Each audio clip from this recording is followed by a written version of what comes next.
بسم اللہ الرحمن الرحیم۔ آپ علیہ السلام نے ارشاد فرمایا کہ ایسا نکاح بابرکت ہے جس میں تکلفات کم ہو۔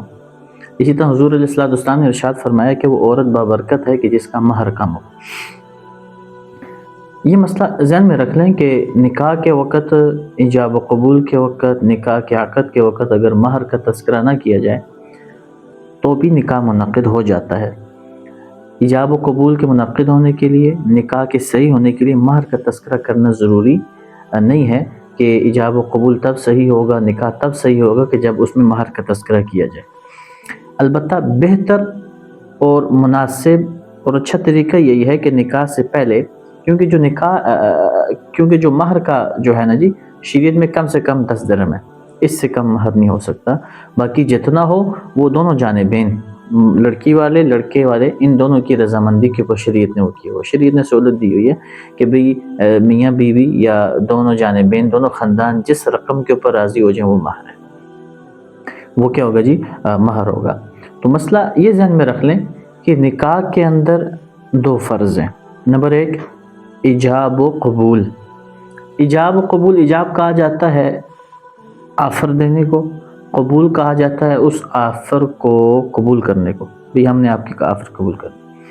ایجاب و قبول یہ فرض ہے۔ نمبر 2 گواہوں کا ہونا فرض ہے، 2 گواہوں کا ہونا، سمجھ گئے جی، 2 گواہ ہوں مرد، اور اگر مرد نہیں ہے تو اس میں عورتیں بھی چل سکتی ہیں، تو ایک مرد کے مقابلے میں 2 عورتیں، تو 2 گواہوں کا ہونا اور ایجاب و قبول کرنا، آفر دینا اور قبول کرنا، یہ 2 فرض ہیں۔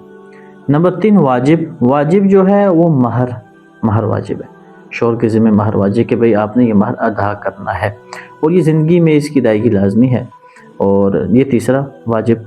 اور 3 سنتیں ہیں نکاح میں۔ نمبر 1 خطبہ پڑھنا نکاح کا مسنون ہے۔ نمبر 2 چھوارے، جب نکاح ہو جاتا ہے، جب قبول ہو جاتا ہے تو چھوارے اٹھا کے پھینکنا، یہ بھی مسنون عمل ہے۔ اعلیٰ السنن میں حضرت مولانا ظفر احمد عثمانی رحمۃ اللہ علیہ نے اس کے متعلق ذکر بھی کیا، حدیث بھی بیان کی ہوئی ہے، تو یہ مسنون ہے۔ نمبر 1 پہلی سنت خطبہ پڑھنا، دوسری سنت چھوارے پھینکنا، تیسری سنت ولیمہ کرنا۔ ولیمہ چونکہ مرد کرتا ہے، ولیمہ کرنا یہ نکاح، یہ اس کا نام نکاح ہے۔ کتنا آسان ہے بھائی، 2 فرض، ایجاب و قبول، گواہ، 2 گواہ۔ نمبر 3 1 واجب مہر۔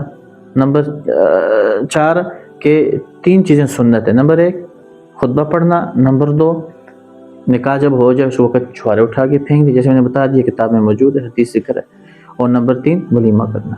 اب دیکھ لیں، ایک آدمی نکاح پڑھ رہا ہے یا نکاح ہو رہا ہے، نکاح کی مجلس میں گواہ بھی موجود ہیں، ایجاب و قبول بھی ہو رہا ہے، اور گواہوں نے ایجاب و قبول بھی سننا ہے، مجلس مخفی نہیں ہے، پورے علاقے پورے محلے کو پتہ ہے، سب کو پتہ ہے، گواہ ہیں، سب چیزیں جب فرائض موجود ہیں، اگر اس وقت مہر کا تذکرہ نہ بھی کیا جائے، ایجاب و قبول کے وقت بھی اتنا مہر ہے یہ تو بھی نکاح منعقد ہو جاتا ہے، نکاح کے اوپر اثر نہیں پڑتا، نکاح ہو جاتا ہے۔ یہ مسئلہ ذہن میں رکھتے ہیں، بعض لوگ اس میں شش و پنج کا شکار ہوتے ہیں، بھی آیا نکاح ہی نہیں ہوا، تو نکاح ہو جاتا ہے گرچہ مہر کا تذکرہ نہ کیا جائے، لیکن اس میں بہتر اور افضل اور مناسب طریقہ یہ ہے کہ نکاح پڑھانے سے پہلے اس مہر کو طے بھی کر دیا جائے، اور نکاح کے وقت اس کو بیان بھی کر دیا جائے۔